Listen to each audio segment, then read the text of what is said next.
What's going on, everybody? Well, today's actually Wednesday, April 1st, and it's not a fool's joke. The McLane is coming out of pseudo-retirement. We're going to be using her for the scalp, or at least, you know, most of it, part of it. Who knows, maybe all of it. The Toro back here behind me right now is at 10 millimeter height of cut, but I need to get some work on her. She needs a back lap really bad, an oil change, probably an air filter change, and a gearbox change, gearbox fluid change. I have not fired this up since the day Paul came and picked it up. I went down and saw it back in August, but we didn't fire it up or use it. I was gonna bring it home then, but it was full of gas. We had no way to dispose of the gas, so he brought it back later on. So I need to put some gas in her, and then we will see, will she start? I sure freaking hope so, because yeah, I kind of want to use this.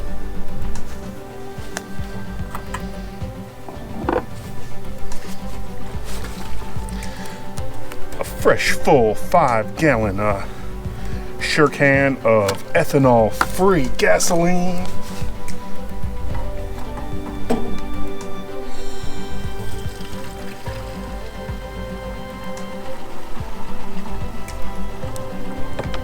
Only gonna put a little bit in right now, because if it doesn't start, no need to waste this precious, precious gas. Okay, let's see. Choke on. Throttle to run. I think that's it. It's been a while.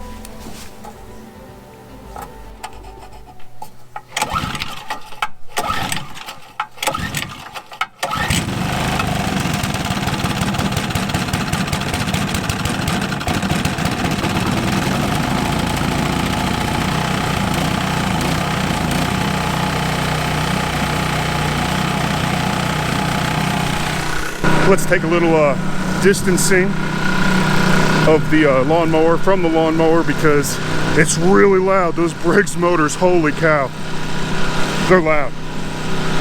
So it took a few more pulls than the Toro. You know, the Toro's a one and done machine. It took about 7 times to get the old McLane going. Maybe that's more experienced or more needy. You be the judge on that. So while that's still warming up, let's take a quick gander.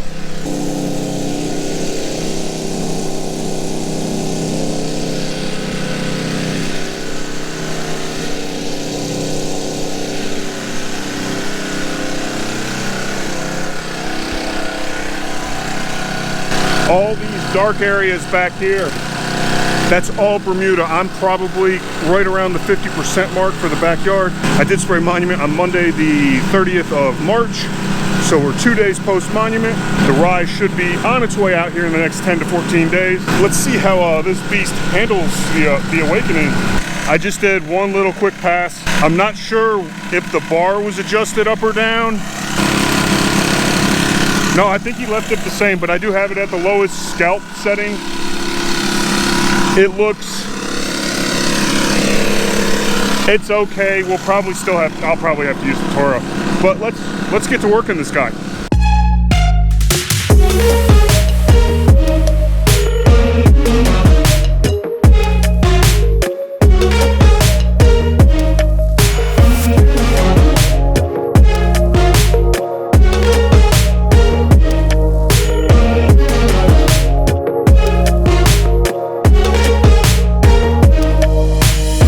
Okay, this line, this way, I've gone over 2 passes in the same direction. These 4 stripes here, just a single pass. Now, I don't know what the height of cut is. It's on the lowest on the McLane. It has the same bench height of cut. However, you can see here,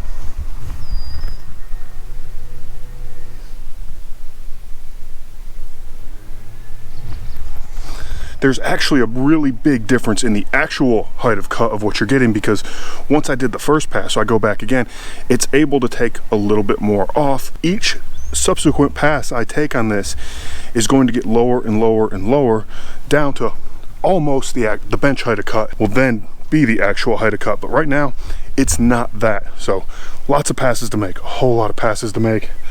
First bag's almost full.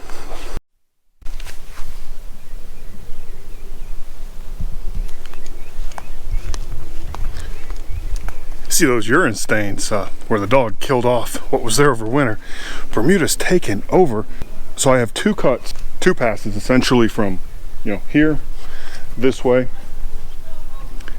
Notice my work back there. Things are progressing. Only one pass though in that little triangle section with the McLane. One thing I noticed though is when you're using the self-propelled mechanism that's activated by that really sweet custom golf ball lever that I made myself with a drill and a golf ball, the height of cut seems to be higher. I don't know, but when you manually push it, I don't know if it's just because I'm not going as fast, so it's the 10 blades are clipping way too much and it's taking more, but it cuts lower. But I need to do 2 more passes on this section, then I need to switch directions, and we'll reevaluate from there. Currently, the Greensmaster is about as low as it can go with the high height of cut kit, and that's 10 millimeters. So if I need to take it down lower, I have to put the shorter arms back on, and we'll see how high those actually go. I may just be able to keep the shorter arms on all season, which then at that point is, why did I take the groomer back off? I don't know. That's what we're doing now. So we're gonna get back. You'll see the last bit of this and then the swapping of directions, and we'll find out pretty fast over in this area if I need to do the greens mower deal. Side note before we get started, garden's coming along really well. Have strawberries in there. Let's see, did they eat? Rabbits were sneaking through after I built the gate. Yeah,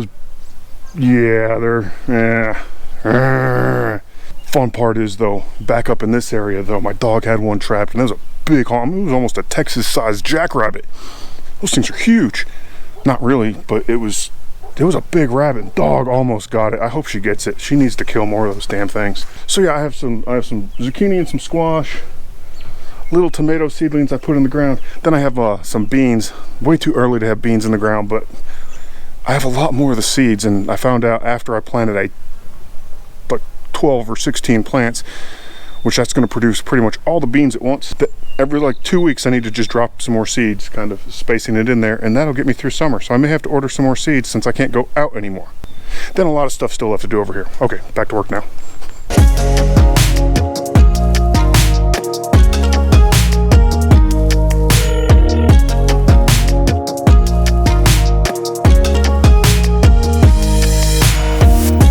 Okay, so when I was talking about the height of cut being different with the self-propel on versus off, this line here, ignore my stripes, they were terrible.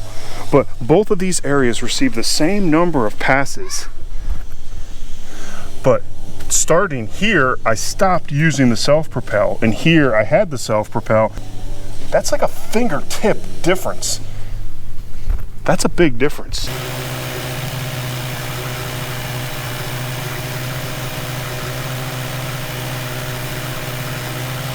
You see all those clippings there? That's pass number 3 without the self-propel. It is taking off almost like what pass 1 was doing, and the grass was like super tall. Absolutely weird and baffling. Not sure why.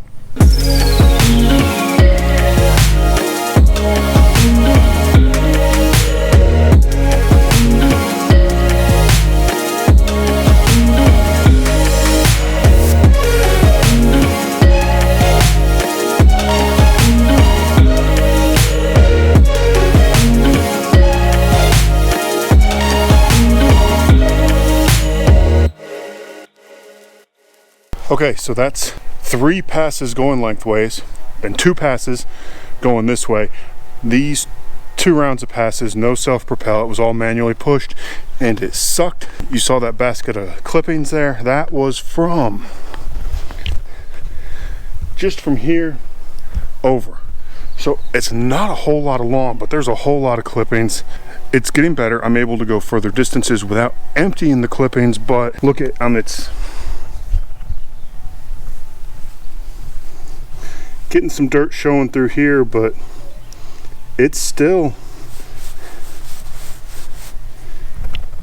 really tall. I may have to make this a 2-day project. I've never done a 2-day scalp before, but I've never scalped in the middle of the week before either. But it's getting there.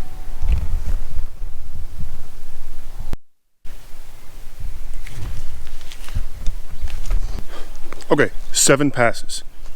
3 this way, 2 this way, 2 this way. The diagonal passes, all done.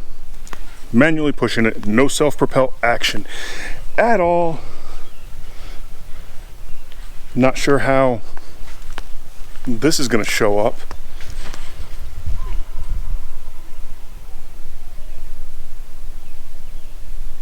This is all I can do today, and yes, I will have to bring the greens mower out, because let's get down here and take a look. Now, I've never leveled this backyard, so it is a little bumpy in spots, but if we look here, and wow, well, a lot of the frayed grasses are actually the ryegrass. Yeah, quality of cut's not too bad, but it can be better. Of course, the McLane, I don't know. I think it was backlapped back when Paul had it, and that was about it. But as you can see, I can do better than this. This is still very tall. This is where a dethatcher or my groomer would come really in handy, but I took that off and I do not have a dethatcher. So with that, we're gonna have to use a power rake, and I don't mean the big mechanical kind. I'm talking me with a garden rake, powering through it like a machine. Not too bad. It's only like 3,400, 3,500 square feet, so it should only take maybe a day. I don't know. But after that, then we're going to come back and we're going to do the greens mower probably around 2 to 3 millimeters. Once that's done, we should be good to go.